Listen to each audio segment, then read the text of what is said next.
The Get On Living Safely campaign is sponsoring this podcast to remind you to keep your spending in the community. Supporting local businesses keeps food on the table for our friends and neighbors.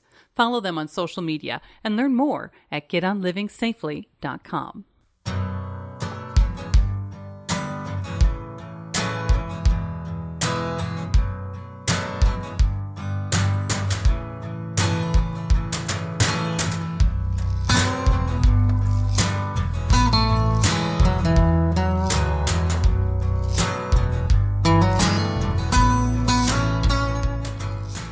You're listening to Great River Road by musician Mike Starling. We talked with him about his writing process, his new album, Backwaters, which is a captivating instrumental album benefiting the Friends of the La Crosse River Marsh. The collaborative project aims to raise funds and awareness for La Crosse's natural resources, and we also delve into COVID and what's next for the musician. I'm Amy. And I'm Brent. And this is La Crosse Local. My name's Mike Starling. I'm originally from Beloit, Wisconsin. I'm kind of part of that last generation to grow up in pre-internet, pre-cell phone days, listening to WLS on my transistor radio. The first record I ever bought was Classical Gas by Mason. A very early video on the Sons Brothers show. And I've just been a big fan of guitar-based instrumental music ever since then. I came to college here at UWL and started picking up a few things on guitar, listening to people like Neil Young, Led Zeppelin, John Lee Hooker, Violent Femmes. J.J. Cale records were a big influence. I loved his sound, and I was trying to figure out all those blues scales. And for my major here in mass communications, I started working at WLSU radio station, and later on more into the 80s underground bands like Husker Du, X, the Minutemen. Met some guys, started playing with a few bands around town, and we were emphasizing writing our own music. So we're going to touch on your new instrumental album here in a little bit, but what is your process when writing music? Is it something that you usually play with a group of people? Is it something you do solo, or what is that process like? Well, most of my song ideas have come from just kind of noodling around on guitar or bass or maybe a keyboard and seeing what develops. Things really started to take off, I think, when I bought my first 4-track cassette machine. People may not remember now, but that was a pretty revolutionary game changer for a lot of musicians at that time. It gave us a technology to put down our ideas in a way that really wasn't possible before. Of course, things took a quantum leap with the advent of computer-based recording software. So today we have the tools to make really professional sounding recordings in our own way, on our own time. I still love recording in a studio with a live band all playing together. There's really no substitute for that feeling when everything's gelling. But I also like the sort of mad scientist approach of recording by myself, laying down multiple layers of different instruments, different musical textures. It's a different kind of improvisation. So speaking of writing music, you have a new instrumental album out called Backwaters. How did that come about? Well, I had a bunch of little guitar experience going, and eventually some of them just kind of cohered into what became the Backwaters album. The common thread really is the influence of living here in the driftless area, the upper Mississippi, kind of the backwaters, both literally and, you know, we're kind of in the backwaters of the world, the middle of nowhere in some ways. Great River Road, Undertow, Slippery Slough, the song titles kind of tell the tale of that.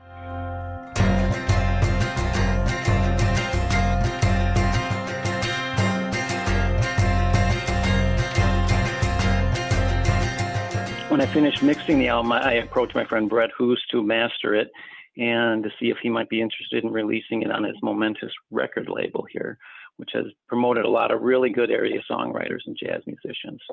We also wanted to have some kind of a nonprofit giving back to the community element. I do a lot of hiking, biking on the La Crosse River Marsh trails, and it's just a very inspirational place for me to recharge and sort of escape the daily work grind. Also been really appreciated the work that the Friends of the La Crosse River Marsh group has done to preserve these wetlands and maintain and improve the trails there. Through Brett, I connected with Chuck Lee from the Friends of the Marsh, and we collaborated with that group on our first video, which features some really fine nature and wildlife photography by John Sullivan. In conjunction with this, we also decided to make the album totally free to download at Bandcamp, with that encouraging people to make a small donation to the Friends of the Marsh if they were able to. For a limited time, people can head over there and basically download the music for free by donating a little bit to the Friends of the Across River Marsh. Yeah, I mean, you don't really have to. I mean, we're just making it free and then putting a link there where you can go onto their website and donate. It's not mandatory, but it'd be great if people want to contribute and help them out. They're a really good cause for the local area. You mentioned Brett Hughes kind of laying out the music there. What is your process when recording music? I mean, you talked about how you kind of write it and kind of piece together this album. Is there a certain process that you go through all in a few hours, or you kind of work it out through a couple months? Well, they're little projects that start with an idea or two. You put them down into the computer and maybe come back to them later, see how they start working together. It's a varied process, really, where sometimes you might get really inspired and crank something out in a day or two. Other times you might let it sit for a few months and come back to it later and go, oh yeah, this one, I got some new ideas for this.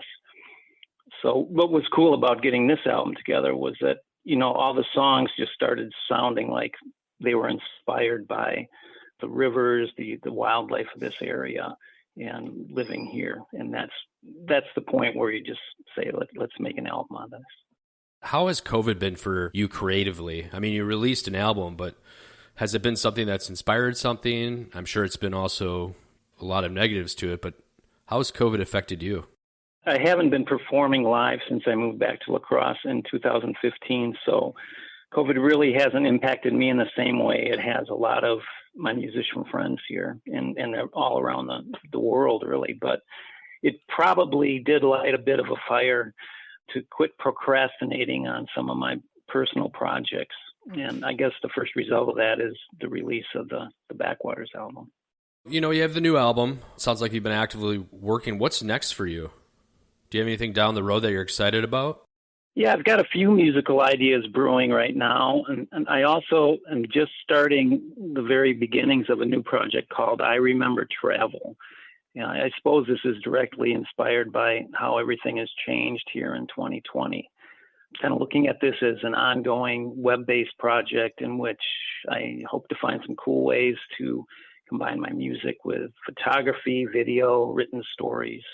Cool. So kind of a mixed media sort of thing. So if people want to follow along, maybe find this album or maybe just follow along with you to see where you're headed, what's the best avenue for them?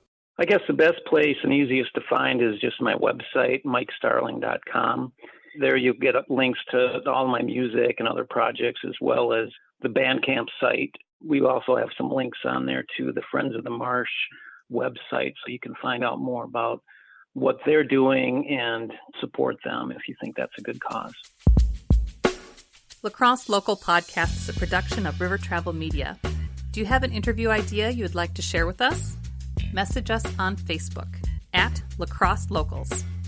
Subscribe to the La Crosse Local Podcast on your favorite podcast app. If you like us, rate us 5 stars. We thank you for it.